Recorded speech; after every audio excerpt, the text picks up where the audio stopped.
So what I'd like to talk to you about today is what is an ePortfolio? What are the types of ePortfolios that you might consider using in your unit or course?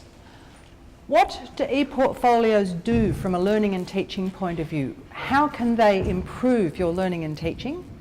And then if you are going to implement an ePortfolio, which from the E in it you can guess is electronic or online or otherwise provided by some kind of digitisation, what sort of considerations should you have around selecting a technology for that?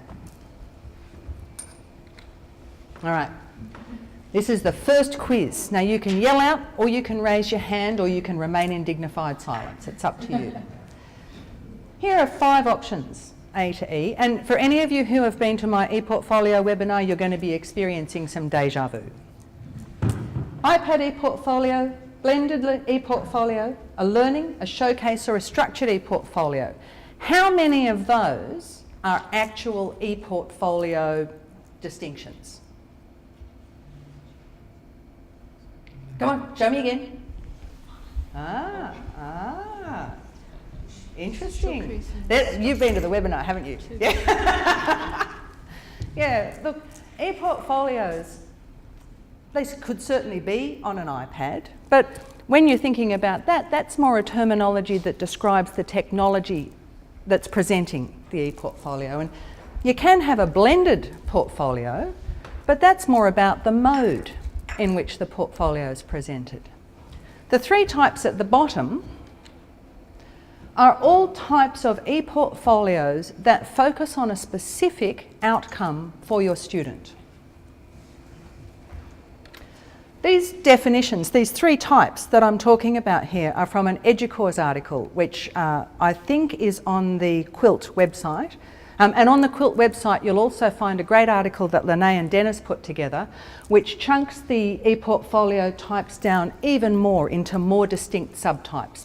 But I think that we can agree that these 3 types of ePortfolios all have quite distinct characteristics. A learning ePortfolio is the sort of thing that you would consider when you want a student to be able to reflect on their experience of their own learning, where you want them to have metacognitive thoughts and recordings about how they're going with stuff. It has to be dynamic in the sense that the student has to be able to take the ePortfolio along with them in their learning journey. They need to be able to, in week 12, look back at week 8, or in week 13, look back at week 1 and look at, where they've come in that time. That's the focus of the new connection over time in an ePortfolio. It's about things that they don't necessarily connect with when they start their course of study, but as things come together for them over time, they get a more holistic picture of what they're doing, both at a unit level and a course level. They're reflective in the sense that the learner is encouraged to examine their own responses to the stimulus that you as educators have presented to them, and to think about the meaning that they've made from that. The ideal, of course, is that these are lifelong and that I can look back at my 18-year-old self and I can see how far I've come. And I'm sure that there are parts of me that really wouldn't want to go back there, and perhaps lifelong is a big ask, but certainly we'd like to see learners use ePortfolios as part of not only their educational journey, but their personal journey and their growth and development. A showcase ePortfolio is a little different, and it's probably the sort of thing that that comes up for most of us straight away. Hi, this is my assignment 1. This is this great picture I did in year 3. This is the piece of music. And showcase ePortfolios are often designed for a specific audience. Now, say for example, I'm a music producer and I want to put together a portfolio that then I want to sell to dance club managers. I want to showcase the sort of music I can put out for dance clubs. I would probably put different examples of work in that window than I would if I wanted to apply for a job as a music teacher here, where I might want to put more about the professional associations that I belong to, the fame that I have gathered, and my important personal contacts. So showcase ePortfolios are unlikely to be a single entity pointing in a single direction. A student or learner would have perhaps many showcase ePortfolios that are meant to highlight the peak that they've reached at that point in time. Structured ePortfolios have really taken off in the VET sector, and I'm sure that all of you understand that ePortfolios have a really important role in demonstrating competency.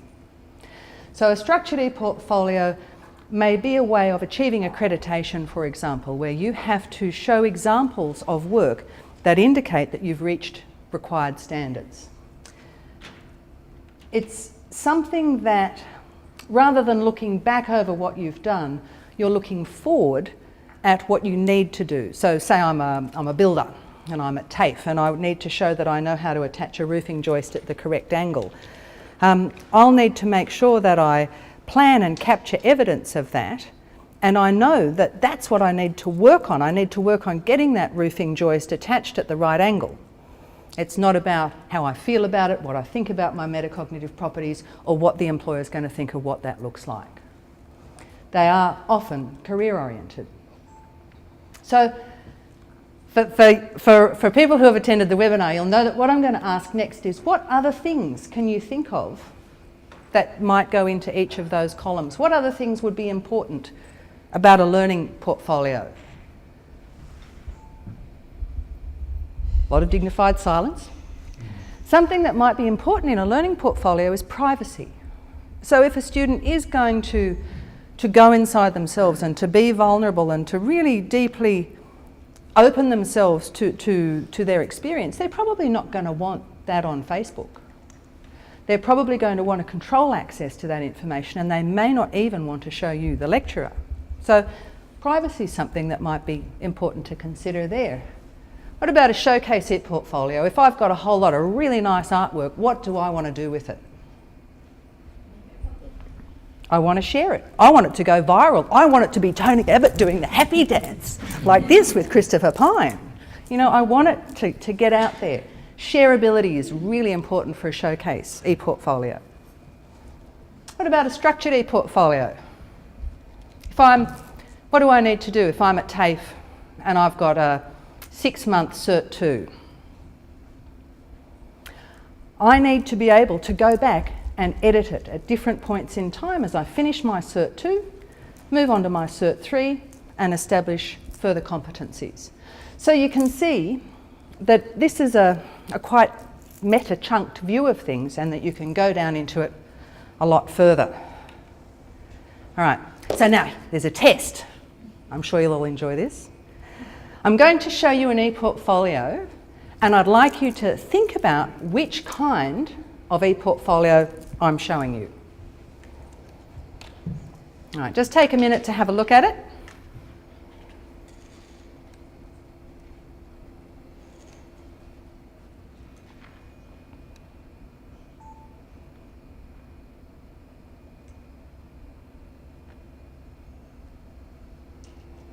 All right, I'm going to scroll to the next page.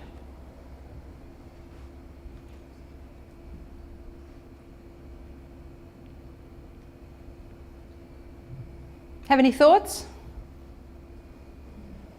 Structured? Yes, I think that's probably a very good analysis. And what sort of things tell you that it's a structured ePortfolio? Competencies, and then it goes down to each. Yeah, it discusses competencies, it addresses standards, it attaches evidence. It is public enough to be potentially presented to an employer, and it has what you would consider professional information, contact details, referees, that kind of thing. All right. I was really pleased with the fact that no one came back to me and said, well, that's a Web ePortfolio, or that's a Weebly ePortfolio, or that's a PebblePad ePortfolio. So when people do ePortfolios, what sort of software or system should they use? Does anyone have any thoughts? Anyone have any preferences from this list or other suggestions? In nursing, we mainly use Google Sites. But some of the students have used WordPress or Weebly or a couple of other ones that they can still give a professional appearance to their ePortfolio? So the response there was that in nursing, students use Google Docs or Weebly or WordPress or really anything that can give shape and frame to their responses. Anyone else? Khan's Academy. Khan's Academy. Ah, I didn't know you could do portfolio in Khan Academy. There you go. See, I love coming here because I learn too. Well, the answer is really that you can use anything for an ePortfolio. And not only can you use anything that exists today, but you can use pretty much anything that's going to emerge ever. We really can't tell the kinds of information that we'll be able to convey and present in the future. And sometimes picking a technology is tricky. So I'd encourage you to think about how you select your technology or technologies, because remember there may be many outward facing aspects. Have a think about these things that the portfolio needs to be and how the technology that you're selecting might accommodate those affordances. So for our learner who has their private reflective journal, you want it to be easy to edit. You might want them to be able to interact with you to get feedback. You might want them to work with others on group tasks. You definitely want them to keep it for more than a week or a month or a year. And you might want to provide online feedback, something like that lovely marking tool Gina showed. With a showcase ePortfolio, the ease of editing is still important, but sharing is even more important. Rich media may be even more important, especially if your students are working in an area, and I know many of you are, where being able to digitise your product is important. Feedback again is important. Feedback's important for everything. For a structured ePortfolio, you also want to have ease of editing and sharing and collaboration and access and rich media, because photography is a great way to capture competency in tasks and feedback. So when you select a tool, rather than think about what you want the portfolio to look like, think about how you want it to behave. Think about the way that you're encouraging your students to select a mode of communication that best reflects and best connects them with the people that they need to be connected with. So now we get to the discussion part.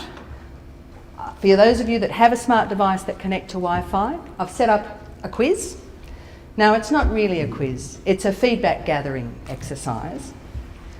And I'd like to talk to you as well as get your responses to these questions. Lene's mentioned that there's a working party that's occurring at the moment around ePortfolio use at UWS. And as part of the working party's data gathering, Lene has put out a survey to other universities that are a member of the professional association called ACODE. And I've got written down what that stands for. The Australasian Council on Open, Distance and E-Learning. And while I haven't had time to go through the results, it's really clear that most other universities who are in similar situations to us are looking at ePortfolio solutions or implementing ePortfolio solutions for their students and sometimes for their staff as well. And I would be really interested to hear from all of you what your take is on what you think we should do here. I know that some of you are already using ePortfolios in either a formal or an informal context, using software that's supported by UWS, or in some cases not so. So what do you think? And I'd like a show of hands for this, just straight up. Should we have an ePortfolio system that it's available to everybody? Who says yes? Hands up. Does anyone think that it should be students only? Yeah? Anyone think it should be staff only? It's interesting because at some other institutions, the students get access, but the staff don't. Now, something Glenn will be very familiar with is the cognitive overload students experience using multiple online systems. So another question that I think is really valid here is, if we have an ePortfolio solution, does it have to be a one-size-fits-all? I can see lots of head shaking but no words. Give me words. Please? I'm a disability advisor here, so you can't have one size fits all because everybody's got different learning styles and also different disabilities that require assistive technology, etc. All right. Was everybody able to hear that answer? Yeah. Anybody else? Yes, thank you. When you look at those three different types, the requirements are contradictory. Well, I don't mean contradictory, I mean the requirements conflict. Like some things you would only want access to particular people. Some, as you said, you'd want access to the whole world.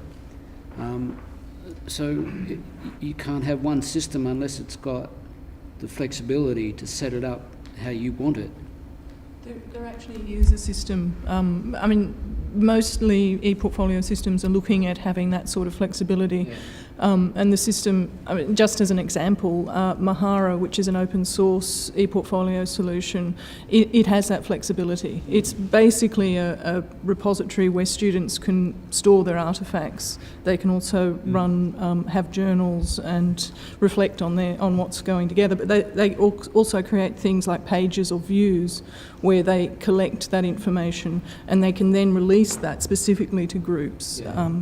So it also has resumes and things like that. So they should have that sort of flexibility as an overall solution. Yes, thank you. My only concern about that is that if the academic needs to provide feedback, if you want to have a system where the academic is providing feedback, then you would probably need to have some system that's consistent within that unit at least, if not within that course. And that would be something else to think about, depending whether you wanted the ePortfolio. And was there any type of ePortfolio for which feedback is not valuable? Are you asking me that, or I don't know? Kind of asking, kind of telling, you know, a little bit in between. Sorry. No, go ahead. That is part of the problem with an ePortfolio system when you start talking about courses, because these systems are looking at students. So they're basically individual based, whereas it needs to operate in terms of paradigms of the institution by courses or units. So there are all sorts of problems with, as well as the fact that staff need to be able to access the work from the students and have some form of central collection of marks and things. There's also the problem of students having access to that after they finish. So it doesn't fit the paradigm. That's the main problem I see with it. And that's true for staff too, that staff come and go. Oh. So It's like the email address for the Mozilla backpack thing. Hey, if I'm 300.19262 here, I might not be 5 years from now. Where's my badge going to be then? Yes, Glenn. Elizabeth, are we thinking about, now in terms of the final choice of the portfolio system, is it going to be the case that we're going to be looking at products that are currently available, or will there be an opportunity perhaps to build our own bespoke system based on the feedback that you're getting in these kinds of areas? So what are the parameters there? Well, what I'm hoping is going to happen is that after talking to all of you and talking to the deputy deans and getting feedback from other universities, is that the working party, which, is it okay if I say who's on it? Yep. Carol is representing the IDVC Education on the working party, Wendy Hu is representing medicine, and Sarah Denise is representing business. The panel will make recommendations to the university about what they think the answer is.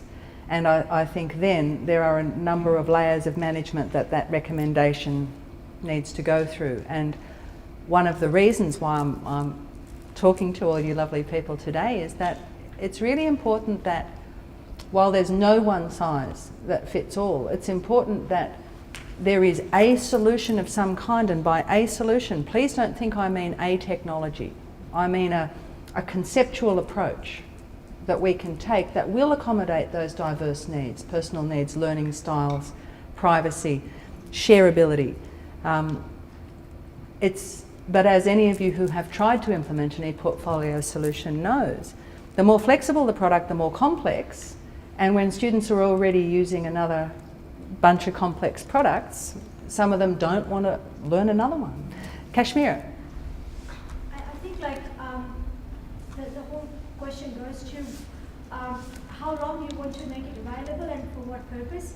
So it's just that during the 3 years of stay of a student in UWS, if we are making it available throughout that 3 years, and that will have issue as well because it will be going from one unit to one unit, and there are composite units which is shared by different schools, and also that do we want to make it available after say they leave university, because it's a motivation kind of like issue as well, because I had access to Pebble back in University of Sydney, and I started creating my own, but I came to know that it's not going to be available after I leave, and I still have everything sitting, and I want to like still on a staff list, but I don't know when it's going to die. So that also like very and also when you send a link to say for example your employer, is it going to be like a password thing that because it goes through the system,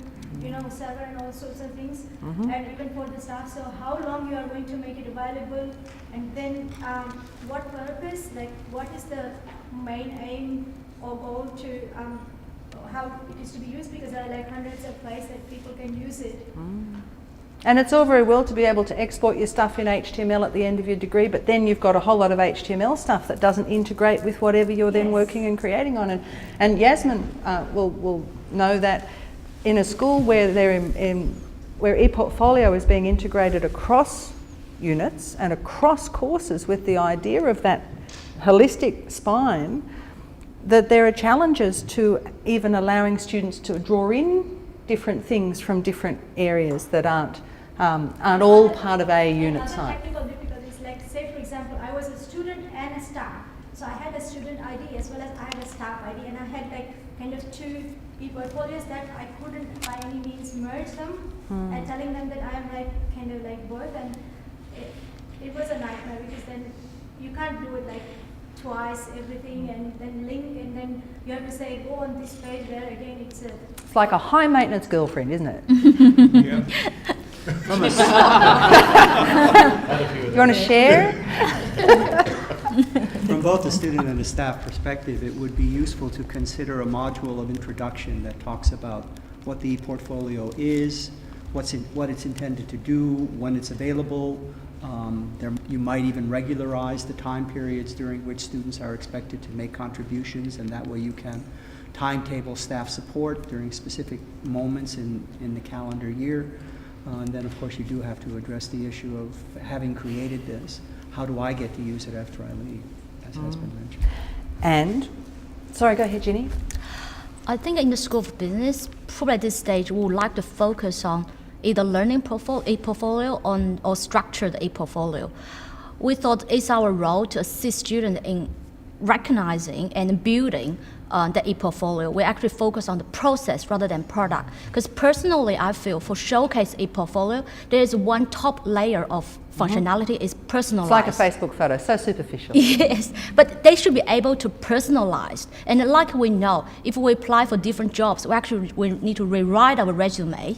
So that part will actually leave for them after they graduate, as far as they have enough evidence, and it's their way to really reshuffle that. But for us, actually, I would like to see one system for the university, and our students actually can collect evidence across different schools, because they're not really just taking units or study within one school, and that they can actually learn through a very simple structure that we focus on the feedback and the process rather than how to make things prettier. So at this stage, we focus on what things they can do. And next year, we would like to try to introduce a concept which commonly used in web structure, they call persona, persona building. So if you're gonna build a website, you don't really know, you actually set up different personas. That's exactly the concept we would like to introduce for one of our major. So we're gonna have personas for ePortfolios. And that's a wonderful developmental thing as well for people to be able to have to be very concrete about multiple perspectives. Exactly. So that actually gonna have major impact on curriculum design, because they need to really, academics need to think what kind of assessment tasks, activities, I can design, students can showcase.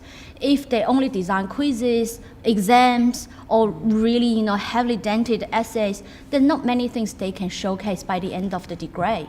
So actually the persona are going to have impact back on the curriculum design. And that leads very neatly, of course, into question 3, and that's if we were to have an ePortfolio product and the consideration and the process of developing ePortfolios was to become highlighted across the university, what support could the Central Blended Learning team provide to you to help you and your academics and your course advisors make this transition into new activities that feed into and make the most of the opportunities that ePortfolios have? What would you need? Would you need workshops, webinars, resources, dance parties? I don't know. We need a platform first. Yeah, sorry. Okay.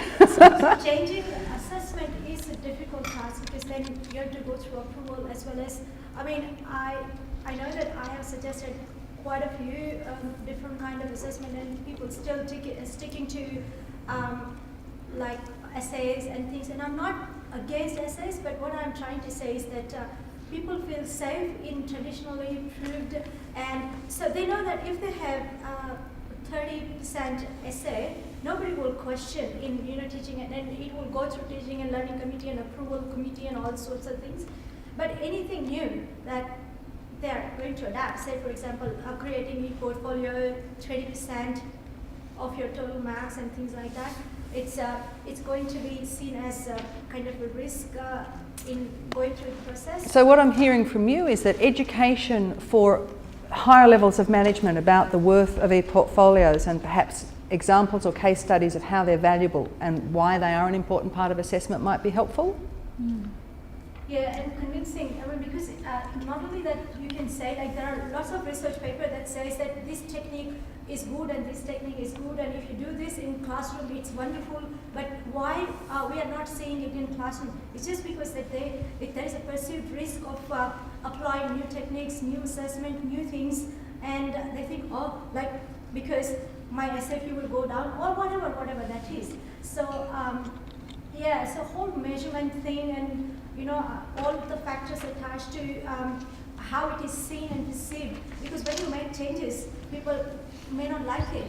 And so if my SFU goes down, that's fine with me. That concept should stand with me when I'm doing that. So that kind of thing, say, you're not at risk if your SFU goes down, things like that. Lene, can I just take one question from Carol and one from Glenn very quickly and then we'll wrap up? Yeah. I was just thinking in response to Kashmira's point, one thing that's come up with the team that I've been working with is the possibility of using the portfolio as part of the final year assessment.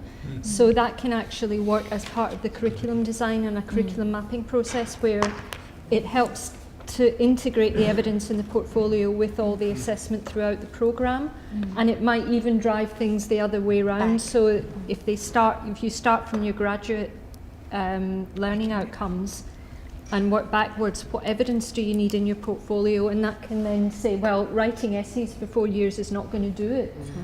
It does make you a good writer though. Glenn? Just touching on what Carol Kashmira said, I think, from our experience, one of the key things that we found is that we lacked time when we were, introduced to PebblePad, which was it's still in trial mode at the moment. We didn't really have the time to understand how Pebble worked and to, because we were actually going through a new curriculum design as well, and we didn't really have the time to understand the relationship between the curriculum design that we were interested in implementing and how Pebble worked. So without that time, it actually it became difficult for us to implement the technology successfully, actually. So and which kind of leads into the last questions as well. Yeah, if we're going to have a new any kind of ePortfolio system, it would be really nice to have X number of months forewarning that we're actually going to get this technology so that we can get our heads around it. So we won't have time to sort of talk about these last two questions, but if you could answer it in your Go Soapbox quiz, that would be much appreciated. Touching on what Glenn said, support's really important. Sometimes setting up tasks takes time, admin interfaces take time. Where do your students go for help?